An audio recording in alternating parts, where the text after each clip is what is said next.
What's happening, folks? Welcome back to Celtic Fans TV. It's full-time reaction to Celtic 3, Livingston now. I've got Darren and Martin with me to go over that one. Martin, I thought a really comfortable night. I've seen many a game against Livingston much worse than that.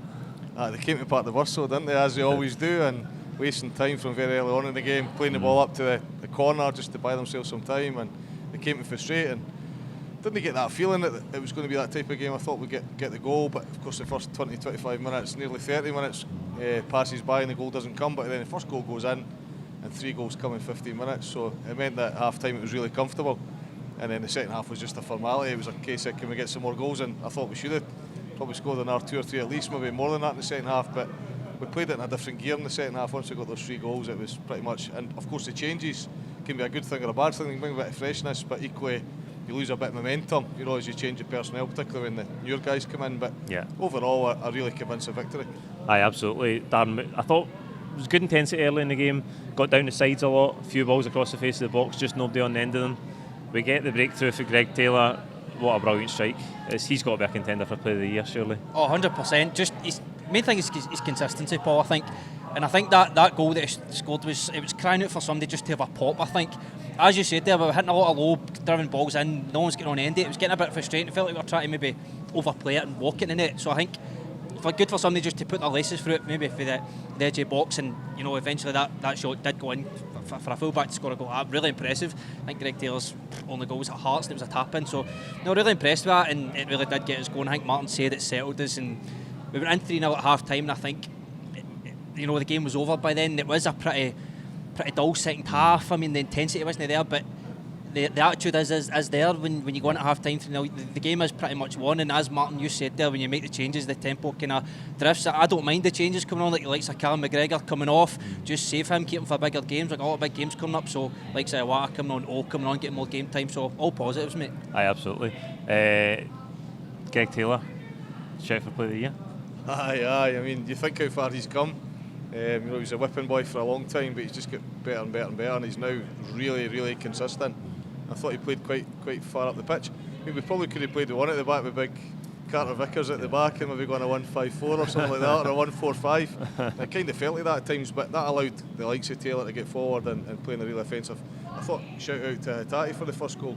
He showed a bit of trickery and managed to find some space and cut the ball back inside, and what a fantastic finish. But Taylor's just become one of those guys that you expect to play every single week. I don't think his position's in doubt now. He's guaranteed a start, and he's really grown in stature, and he's got a lot of composure. So really, really delighted with him, and that's what we needed, because you think going back a year or two defensively we were all over the place, and then we just lose a defender, and all of a sudden we brought somebody in to replace him, and we're really solid at the back, across the back four. Yeah, absolutely. Touching on Atati there, I thought Atati was excellent in spells tonight with the ball at his feet. The second goal goes in off Maeda's face, I think, but the third goal, Darren, I thought was really good, because Kyogo's just on the shoulder. I think it's one that we get in transition, because Livingston have maybe had the ball at the pitch and we get it. Kyogo's on the shoulder of the defender, times his run to perfection, and the thing I really liked about it is he is kind of on his own. He's maybe trying to hold off and look as if somebody's making a run for him, but he just drags it to the side of the defender and gives himself the angle to slide it past the goalkeeper. Yeah, I think the ball up to him, it was just a kind of clearance, really. It wasn't aimed at him, so there's a bit of luck in that. The big number 6, I think it was, he commits and he misses out, and it puts Kyogo one-on-one with the defender, and I think the defender kind of didn't help himself a wee bit. I thought he stood off a bit too much and showed Kyogo outside, gave him a really good angle, but no, take nothing away from Kyogo, man. Like, I feel like those kind of goals he doesn't really get. Usually he gets those kind of 12-yard, 6-yard tap-ins that kind of try and diminish these achievements, these number of goals, but that's not really a striker's goal for me. That's like a technical, that's like kind of a number 10 type finish, taking on a man, breaking him down, cutting inside, and the angle for the finish, it's on his weak foot as well. Really impressive. Different kind of goal from Kyogo, but if he can add more goals like that to his game, he's pretty much turned into the, not just the tap-in that I just spoke about there, but loads of different goals as well. Aye, absolutely. Martin, I think that's a sign of where his confidence is at just now in his form, that he's able to take the ball for the halfway line and finish it as calmly as that. I don't think the attributes that Darren's just described a second ago, I don't think we would have seen that from him. A good few weeks back, kind of Motherwell felt like the turning point for him. That's gone back a while now, but I just thought tonight was great composure. I think maybe he would have played it at the defender, or he would have put it wide, or maybe even over the bar. We've seen him doing that, but I felt much more confident seeing that, because you get a good few seconds before he actually puts the ball in the net to think, I wonder what's going to happen here. You know, it was that type of goal. I thought it was a fantastic pass into him as well. But Kyogo, we were talking just before we came in there, will he get 30 goals? And I think we're pretty convinced that he's on target for 30 goals. So a fantastic season he's having. Absolutely. I think 21 now for the season. On the subject of goals, Darren, that's 24 games played, 74 goals scored in the league. We're averaging more than 3 goals every game. And that's remarkable, really, to maintain that throughout a season. There's a high chance we'll hit 100 goals in the league this season.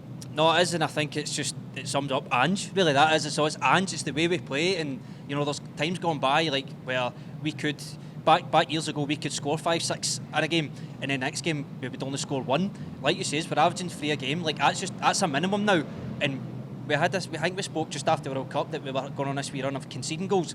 You know, it's a complete reverse now. That's 6 clean sheets in a row, so from every area of the pitch now, it's all just ticking along, and you know the whole package seems to be coming together, Paul. And I think obviously each transfer window keeps bolstering what we're trying to achieve here. And we've brought in a few new players, we've shifted some dead wood, and it's getting to the point now like we have basically a bench now that can pretty much come on and start the game, and it's all just down to that, like that rotation. 2 players each position, on their toes, having to be their best, or else they're not going to get a game. It's that mentality that's just pushing towards that, and it's scoring 3-4 goals a game, not conceding goals. Absolutely. Not conceding goals, Martin. 6 clean sheets in a row. We're motoring along just nicely, aren't we? I mean, the clean sheets is great, because we went through a period where we were losing goals. I think since we came back from the World Cup, there's been 11 games, 10 wins and 1 draw in the Derby game. And I think it's now 6 consecutive, as you said, Paul, but I think 8 clean sheets out of those 11 games. Really impressive. I think we lost 2 single goals in the first 2 games back. Maybe not the first game was Aberdeen, 2 games after that, and then a couple of goals in the Derby, which, you know, the draw was really the moral victory that day, wasn't it? Yeah. But overall, clean sheet after clean sheet after clean sheet, really solid at the back. Fantastic in midfield. The number of options we've got in midfield is incredible, and then prolific up front now, and goals coming from all over the park. So really exciting times. Aye, absolutely. Darren, probably a few candidates for man of the match tonight, without one player being absolutely outstanding over the rest. Who are you picking? There's a few options, as you said, mate. I'm going to say Daizen Maeda, just a lot of running.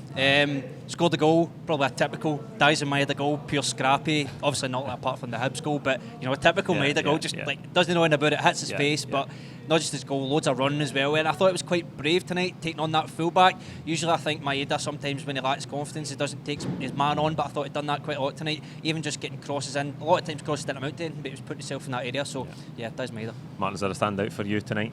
I would say the same, almost word for word what Dan said. I thought time and time again, and particularly in that second half, the rest of the team were looking for that ball into Maeda, and that's because they knew he was on form, they knew he was playing with confidence, knew he had the better of the opposing player as well. And time again, he beat the offside trap, he found himself a yard of space against that defender. You know, the end result wasn't necessarily always the right one, but I thought he was absolutely brilliant in that second half and in the first half getting his goal. So Maeda for me. Aye, absolutely. I thought Jota was decent in spells. I thought Hatate was excellent. I'm going to give it to Kyogo. There you go. That's it for full time reaction. Like this video, comment with your own thoughts on tonight's game below. Don't forget to subscribe if you haven't already, and we'll see you at the weekend in Perth. Cheers.